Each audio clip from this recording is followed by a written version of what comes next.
아직 날이 밝지 않은 새벽녘, 거대한 군함을 이끌던 한 사령관이 희뿌연 안개 사이로 무언가 발견합니다.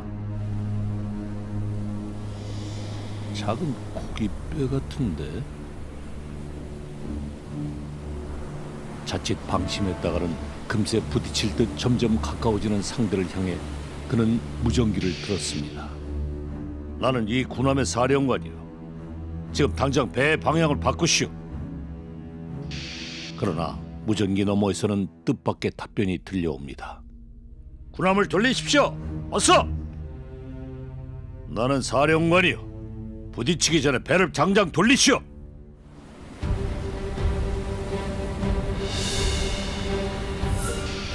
다시 말합니다. 군함의 방향을 당장 바꾸십시오. 이봐! 바다에서는 내가 기준이다. 부딪히기 전에 당장 배를 돌려라. 그렇지 않으면 발포하겠다. 무슨 소리야? 바다에서는 우리가 기준이야. 여긴 등대입니다.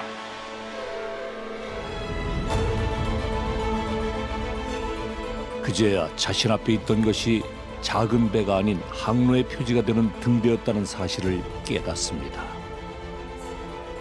만일 그가 끝까지 방향을 바꾸지 않았다면 어떻게 됐을까요? 항해의 기준을 등대가 아닌 자신으로 생각한 무모한 사령관처럼 이 세상에는 진리의 기준을 성경이 아닌 자기 자신으로 생각하는 이들이 있습니다. 퀴어.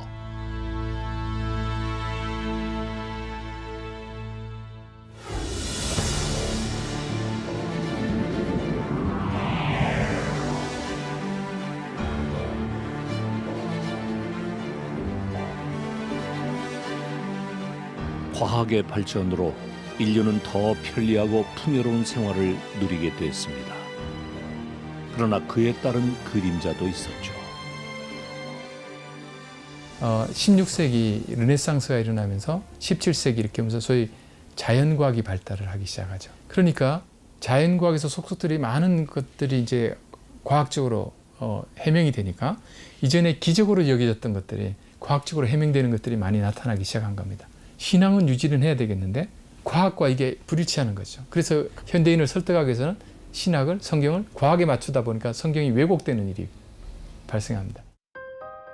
성경은 곧 하나님의 말씀이다. 아니다. 성경은 인간의 기록물일 뿐이다. 여러분은 어떤 관점으로 성경을 보십니까? 그에 따라 성경에 대한 해석이 완전히 달라질 수도 있습니다.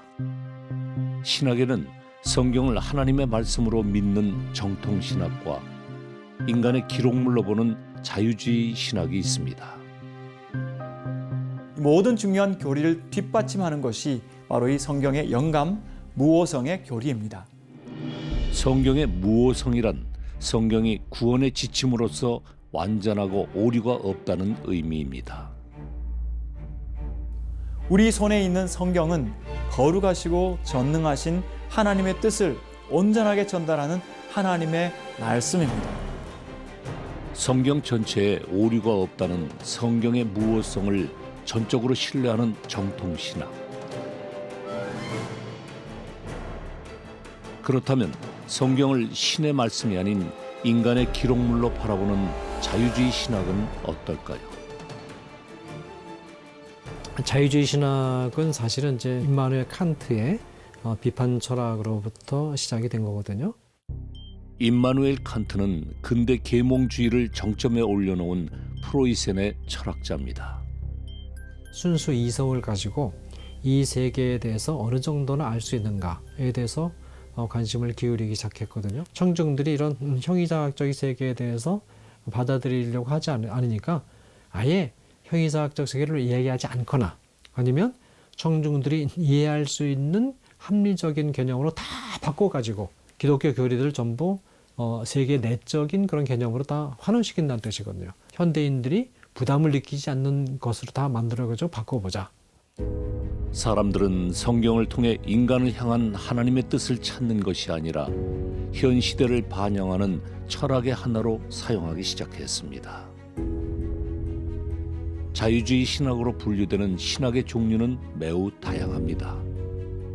신자유주의 그 신학에서는 하나님 나라 대신에 경제적으로 해방된 그런 정치 경제적 공동체를 하나님 나라 개념에 대입시키는 거죠. 대체로 정치 신학이라는 성격을 갖습니다. 정치 신학이라는 것은 마르크스주의적인 세계 해석의 시스템을 받아들여서 이 세계는 기득권자들이 가지지 못한 자들을 탄압하는 그런 구조로 파악하고, 가지지 못한 자들이 가진 자들의 탄압으로부터 해방운동을 일으켜서 정치 경제적으로 탄압으로부터 해방된 그런 공동체를 세우는 것, 그것이 곧 말하자면 하나님의 나라라고 그렇게 해석을 하거든요. 그들은 이 땅에서 이상적인 공산주의 혁명을 이루는 것이 곧 성경에서 말하는 하나님 나라의 완성이라고 주장합니다. 이 남미에서는 해방신학이 등장을 하고, 한국에서는 민중신학이 등장을 하고, 또 여성신학이 등장을 해서 하나의 그 학파를 전통을 이루었죠. 우리 이제 마지막으로 최근에는 소위 과정신학이라는 게 등장을 했어요. 과정신학이라는 것은 뭐냐면 과학과 신학을 접목시켜서 과학적인 용어로 신학적인 용어를 전부 재해석하는 겁니다. 자유주의 신학은 성경을 절대적인 하나님의 말씀이 아닌 인간의 기록물로 보는 불신에서 출발했습니다. 이 불신은 또 하나의 자유주의 신학을 만들어내는데, 이것이 바로 동성애를 죄로 여기지 않는 퀴어 신학입니다. 퀴어 신학이라고 하는 것은 1993년, 4년도서부터 나타나기 시작한 독특한 신학이에요.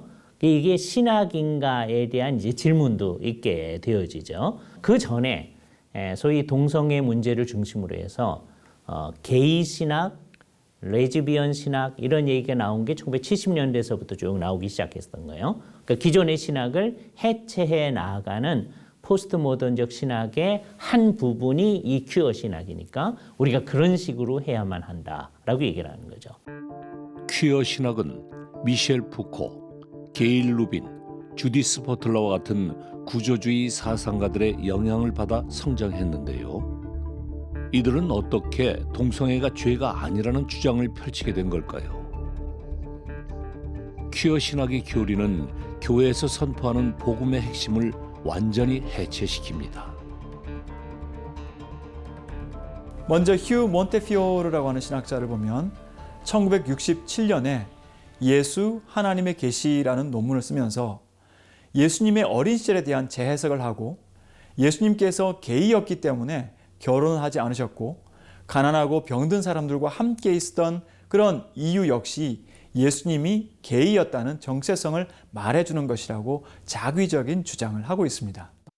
남자와 성관계를 가진 일이 없는 마리아로부터만 예수님이 자양분을 받았기 때문에 외형상은 남자지만은 신체의 내용은 전부 여성으로부터만 받았기 때문에 여성적인 것밖에는 없다. 그러므로 예수님은 외형상은 남자지만 사실은 자웅동체다. 자웅동체란 암수의 생식기를 모두 가지고 있는 생물을 말합니다.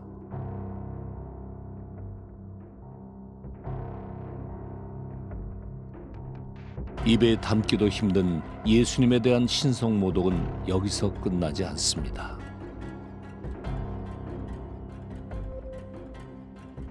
예수 그리스도 십자가 사건을 어떻게 해석하냐면, 자웅동체인 예수님이 십자가 위에서 죽으실 때는 말하자면 여성이 되셨다는 겁니다.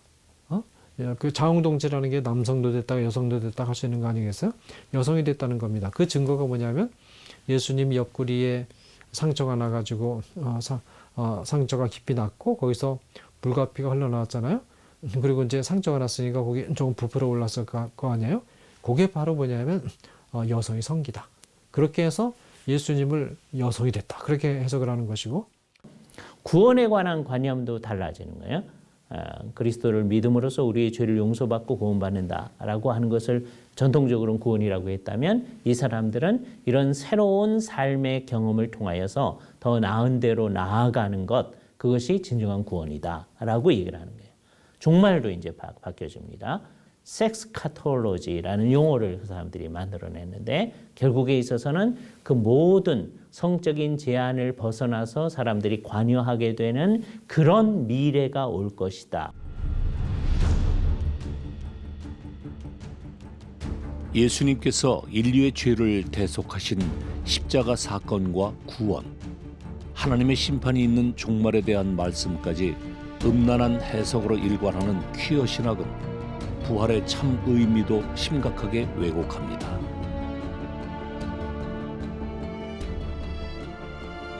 부활 때 새 몸을 입잖아요.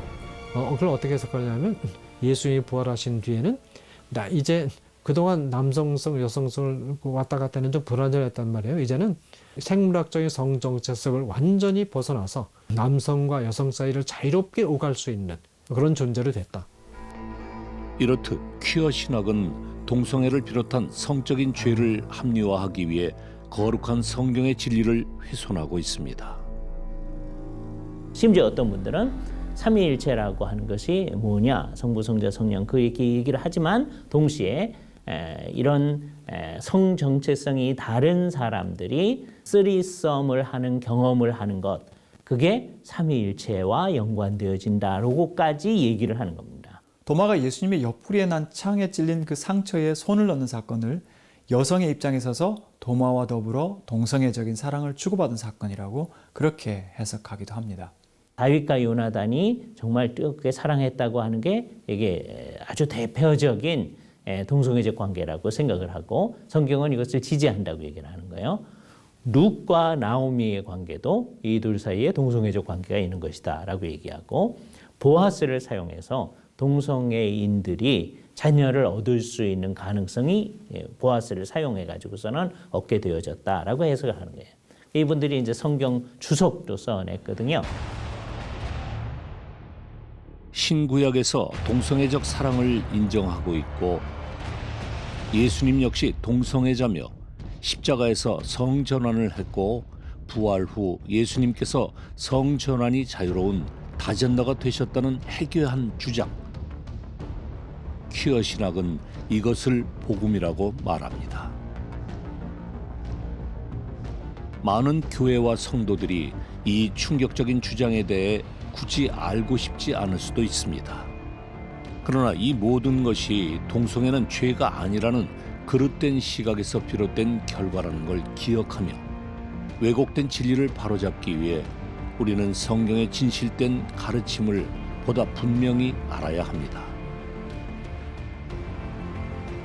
창세기 19장은 하나님께서 심판하신 소돔과 고모라 사람들이 평소 동성애를 일삼고 있었고 하나님께서 이를 악하게 여기셨다는 걸 보여주는 말씀입니다. 아주 멋있는 미소년으로 나타난 이 두 천사를 사람들은 천사인지 모르는 거죠. 사람으로 나타났으니까 여러 사람들이 와가지고서는 관계, 성적인 관계를 가지려고 하는 거죠.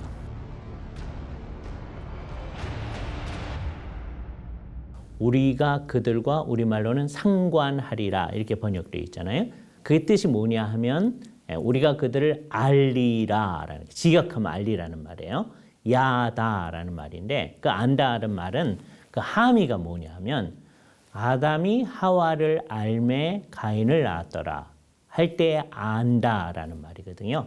우리말에서는 아담이 하와 동침하매라고 번역을 했죠. 퀴어 신학자들은 창세기 19장의 맥락에서 소돔과 고모라는 동성애 때문이 망한 것이 아니라 그들이 손님에게 불친절하였기 때문이라고 그렇게 이야기를 합니다.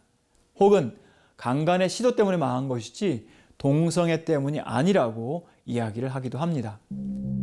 동성애가 죄라는 말씀은 신약에서도 찾아볼 수 있는데요. 사도 바울은 로마서 1장에서 동성애가 순리를 거스른 영리며 음욕이고 부끄러운 일이라고 경고하고 있습니다. 바울은 여기서 동성애가 타락한 인간성의 한 증상이며 그것은 순리를 거스린 영리라고 분명하게 말하고 있습니다. 사도 바울은 당시 로마 문화에서 횡행했던 남자와 남자, 여자와 여자의 동성애를 염두에 두고 있습니다. 성을 사용해서 제국의 세력을 얻어보려고 하는 여자들을 비판한 것이지 이 성 문제에 대해서 별로 관심이 있는 구절이 아니다라고 해석을 해버리는 거예요. 어떤 사람들은 로마서에서 그렇게 얘기한다. 바울이 그렇게 얘기한다. 근데 그거는 바울이 잘 몰라서 그런 거지. 왜냐하면 바울이 절대적이 아니라고, 성경에 있는 게 절대적이라고 생각하지 않으니까. 그러니까 우리는 꼭 바울이 그런다고 해서 그를 따를 필요가 없다라는 해석을 하는 분들도 있는 거예요. 하나님께서는 이들을 심판하셔서 이들을 부끄러운 행위에 넘겨주시고 그들을 버려두시는 그런 모습을 볼 수가 있습니다. 이것은 하나님의 심판입니다. 동성애가 죄라는 사실을 보다 직접적으로 명시한 말씀도 있습니다. 레위기 20장 13절에서는 여인과 동침하듯 남자와 동침하는 동성애는 가증한 일이며 사형에 처해야 하는 죄임을 강한 어조로 말씀하고 있는데요. 레위기의 말씀은 남자가 여자와 교합한 것 같이 남자가 남자와 더불어 교합하지 말지니라 아주 명확하게 얘기되어 있거든요. 그러니까 이걸 부인할 수가 있는 게 아니죠.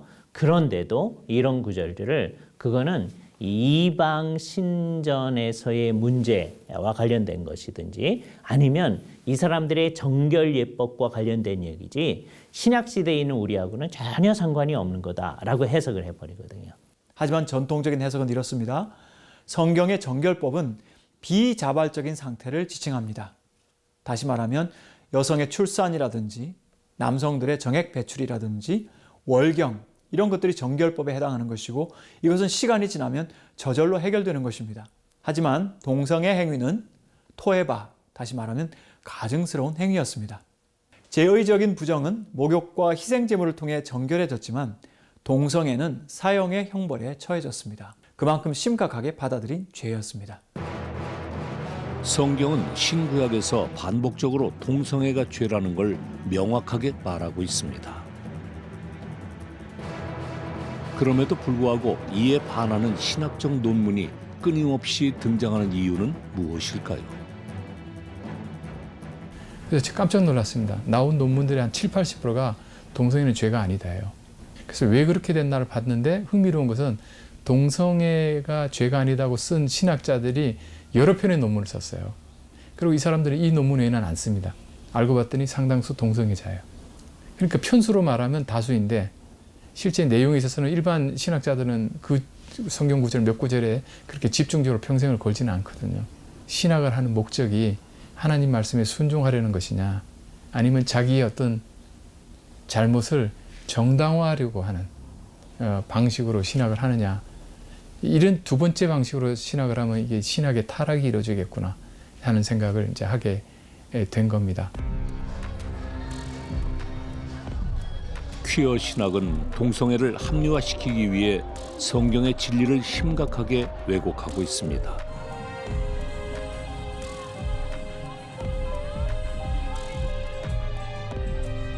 국내 신학계에서는 퀴어 신학을 어떻게 보고 있을까요?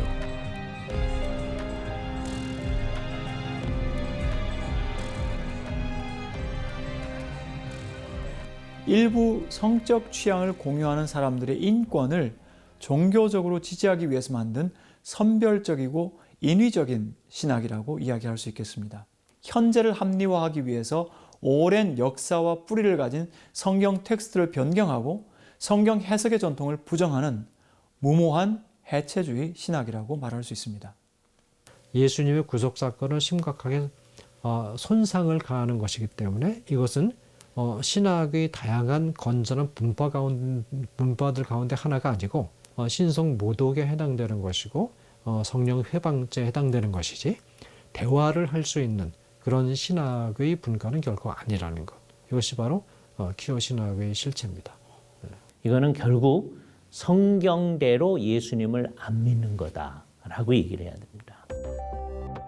한국 교회 주요 교단인 고신, 통합, 합동 측은 퀴어 신학을 하는 목회자에 대해 이단성이 깊다는 결정을 내렸으며 그중 고신과 합동 측은 해당 목회자와 일체의 참여 및 교류를 금지시켰고 백석 대신과 합신 측은 퀴어 신학을 이단으로 규정했습니다.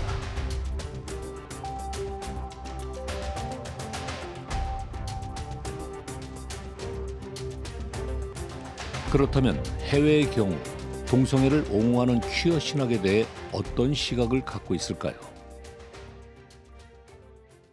In our present age, which rejects the authority of Scripture, the common opinion is that homosexuality is not wrong. I believe that homosexuality is clearly a sin before God. I do think that the biblical standards for human sexuality are really clear in Scripture. There are many denominations that are wrestling with these issues. And conservative people were the ones who were the prophetic majority, but now they realize, hey, we're not the majority, but we are the prophetic minority. The prophetic majority is represented by people who are on the left ideologically, and they have a liberal agenda, and they're the ones who are all about supporting transgenderism. So, hey, if we want to survive and we want to be relevant in this society, then we're going to have to adjust our position on some of these issues. And so what does it come down to? I think it ultimately comes down to how much are they willing to commit to the veracity and the trustworthiness and the infallibility of the Word of God. The deepest thing I've ever hit upon for why God would disapprove of this is not just that the Bible says don't do it, not just that God created male and female, but deep down there is a kind of idolatry involved in same-sex relationships that is very profound. 기독교 역사와 문화를 자랑하던 여러 나라들이 동성 결혼을 합법화하고 퀴어 신학을 받아들이고 있다는 사실은 이제 부정할 수 없는 현실이 되었습니다. 퀴어 신학은 어떻게 교회 안까지 파고들 수 있었을까요? 1970년대 초에는 정신의학 진단 통계 편람에서 동성애를 성적 장애로 보던 것을 제거하고 이들의 사회적 차별과 억압받는 소수자들이라는 이미지 메이킹 전략이 차별에 민감한 미국 사회에 먼저 먹혀들었고 이것이 교회에까지 스며들었다고 이야기할 수 있습니다. 이미 성경 무호성과 같은 전통적 교리를 저버린 역사를 가진 대다수의 복음주의 교회들이 성소수자 차별 이슈를 신학적 이슈로 받아들이고 이로써 동성결혼 합법화뿐만 아니라 성경과 신학까지 변경하여 동성애자 안수와 이들 결혼의 축복까지 허락하는 현실에 이르게 되었습니다. 인권을 내세운 활발한 시위를 통해 먼저 의학계에서 동성애를 정상으로 만들어내며 동성애 법제화까지 이루어낸 배후에는 성혁명가들의 치밀하고 조직적인 계획과 움직임이 있었습니다. 성혁명가들이 이룬 차별금지법과 퀴어 신학을 받아들인 교회의 현주소는 실로 참담합니다.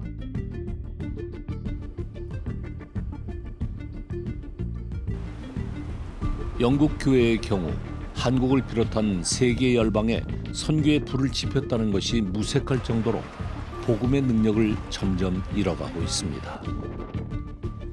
차별금지법 제정 이후 동성애 합법화에 맞서 싸우고 있는 영국 성공의 리차드 목사를 만났습니다.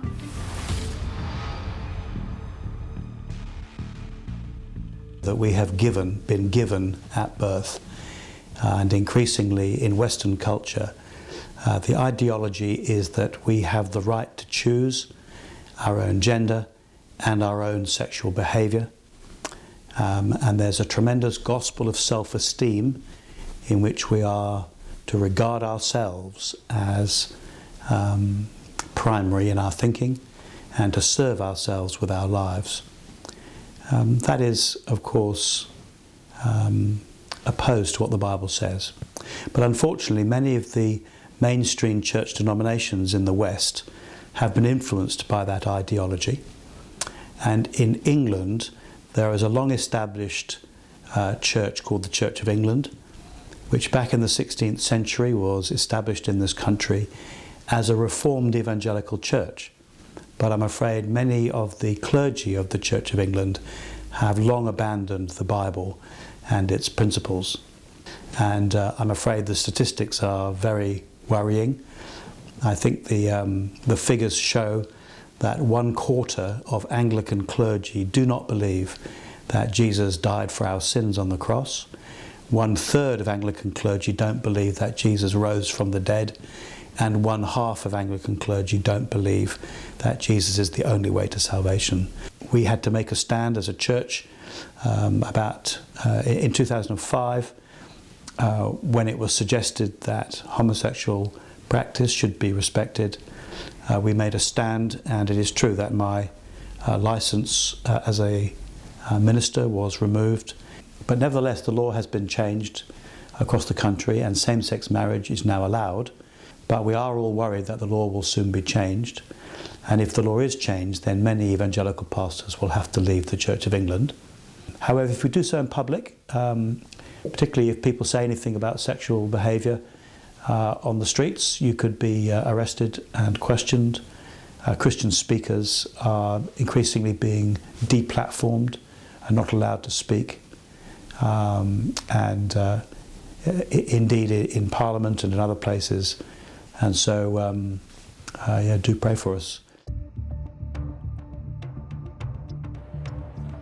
스웨덴 역시 2004년 차별금지법이 통과됐고 이는 스웨덴 교회의 직격탄이 되었습니다. 동성애가 죄라고 설교했던 목회자가 실형을 선고받은 것인데요. 이 충격적인 사건의 주인공을 직접 만나봤습니다. När lagen antogs instiftades 1973 i förhållande till församlingarna. För församlingarna har ju under många år varit jämställda, så den lagen påverkade oss inte. När jag predikade om homosexualitet, då hade man antagit en ny lag som också gällde jämställdheten, och det var att man inte fick trakassera någon eller uttala sig förnedrande om någon. Och det var den lagen som gällde. Det är ingen annan som har utmanat lagen så som man ansåg att jag gjorde vid det tillfället. Jag tycker att det här det är upp till var och en, utan Guds ord är så tydligt med detta att lever man så går man ju evigt förlorad. Och det vill vi ju inte att någon människa ska göra på grund av synd. När jag hade predikat om detta då så skrev de ju i tidningen, den lokala tidningen på Öland. Och en person som var ordförande i en HBTQ-rörelse läste vad jag hade sagt.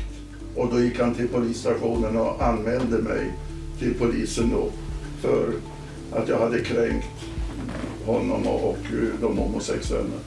Där började detta då, så därför så blev det ganska tyst i alla kyrkor omkring de här frågorna. 동성애 법제화가 체계적으로 이루어진 스웨덴의 학교는 어떤 모습일까요? 현지에서 만난 한인 여학생의 이야기를 들어봤습니다.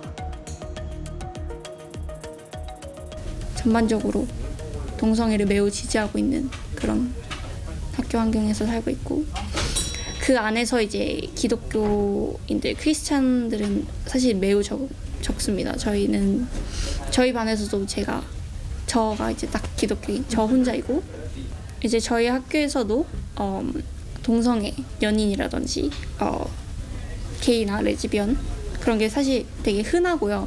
예전에는 이제 동성애자라든지 성소수자들이 이제 어떤 한 특정 그룹, 소수의 그룹이라고 칭해졌으면, 지금 현 상황은 그 반대로 기독교인들이 되게 소수의 그룹으로 이렇게 돼 있거든요. 교회를 나가는 애들은 아예 거의 찾아보기 드물고, 기독교인들을 비하하는 발언도 되게 많고요. 이제 특히 이제 예수님이나 이런 것들을 이제 비하하거나 그런 발언을 할 때 그런 걸 듣는 저는 이제 사실 참 많이 슬프기도 하고. 독일에서 평등법이 제정될 때도 독일의 교회는 그다지 목소리를 높이지 않았습니다. Unfortunately, I cannot say that the church is as such strongly opposing it. They are rather tolerated to a certain degree, and because of this, there must be people who show to the church something is dangerous. 독일은 현재 법적으로 성별을 표시할 때 세 번째 성별까지 표기해야 하는 상황을 맞닥뜨리게 됐습니다.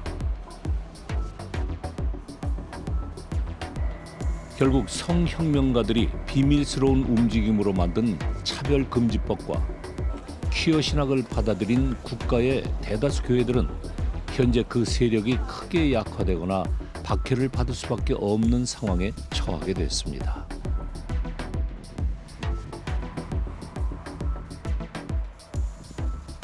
기독교에서 하나님 말씀을 설교를 통해서나 가르칠 때 동성애 문제, 동성애 문제를 얘기 안 할 수 없고 비판 안 할 수 없거든요. 계속해서 비판을 하게 되면 결국은 이제 그 다음 단계는 이런 문제에 대해서 발언할 수 있는 그런 권리를 법적으로 또 차단하려고 반드시 들 겁니다. 그렇게 되면 결국 이제 종교의 자유를 상실되게 되는 것이고,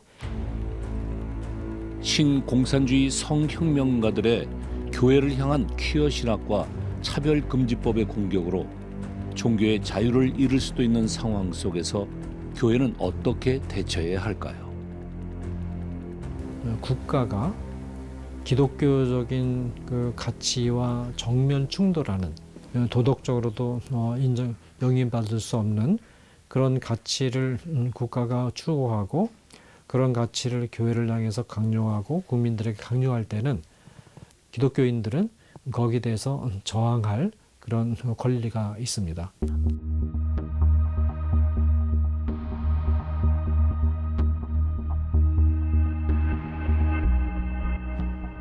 그래서 우리는 모든 사람들한테 성경대로 예수님을 믿을 수 있도록 성경대로 예수님을 믿어야만 구원받을 수 있다는 것을 우리는 강조해야 할 것이죠. 지금 한국교회를 비롯한 대한민국의 반동성애 운동가들은 자녀들을 지키기 위해 성교육 교재와 책을 출간해 하나님께서 가르쳐 주신 아름다운 성 가치관을 다음 세대에 전수하기 위한 노력을 하고 있습니다. 이 포스트 모던 시대에 인본주의를 내세운 이 이데올로기가 국가와 사회와 모든 질서들을 전복시키고 특히 진리를 말하는 기독교를 위축시키기 위해서 전략적으로 만든 것이 동성애를 앞세운 신학이라고 할 수 있겠습니다. 그것은 사실 말씀을 기준으로 하는 생명과 성과 가정에 대한 개념을 완전히 전복시키고 그 가족 공동체를 해체하려는 의도가 있는 운동이라고 할 수가 있겠습니다. 이럴 때 이렇게 기독교의 근간을 흔들고 있는 이 상황 속에서요, 성도들은요, 그것을 몰라서는 안 됩니다. 하나님의 뜻을 또 온전히 말씀을 통해서 깨닫고 상황을 인지하고, 인지해서 끝나는 것이 아니라 사회, 정치, 경제, 문화 모든 영역에 있어서 보편타당한 유일한 진리, 말씀의 진리, 하나님의 뜻을 펼쳐내면서 강력하게 응전하는 것이 필요한 때입니다. 말씀으로 옳고 그름을 볼 수 있는 분별력이 있도록 가정에서 먼저 시작하셔야 하는데, 그렇게 하기 위해서는 교회가 부모님들을 교육하셔야 합니다. 교회를 통해서 이 세 가지를 부모님들께 교육하시기를 당부합니다. 첫 번째, 성은 하나님의 계획이지 인간의 계획이 아니라는 것. 두 번째, 성교육은 아이들에게 나이에 맞게, 성숙도에 맞게 적절히 알려주셔야 하게끔 교육하셔야 된다는 것. 세 번째, 부모와 자녀의 대화, 그 대화의 통로를 만들어 주셔야 한다는 것이죠. 교회는, 그리스도인들은 하나님의 말씀에 순종하면서 꿋꿋하게 살아갈 때 저는 다시 복음으로 하나 되는 날이 오리라고 생각합니다. 동성애를 죄라고 하지 않는 수많은 사람들이 파도처럼 몰려나와 하나님의 이름을 망령되이 부르며 퀴어 신학과 차별금지법으로 성혁명을 이루고 교회를 무너뜨리기 위해 소리를 높이고 있습니다. 진리를 선포하면 범죄가 되고 불법이 진리로 둔갑해버린 세상, 그 기묘한 세상이 지금 우리 앞으로 성큼 다가왔습니다.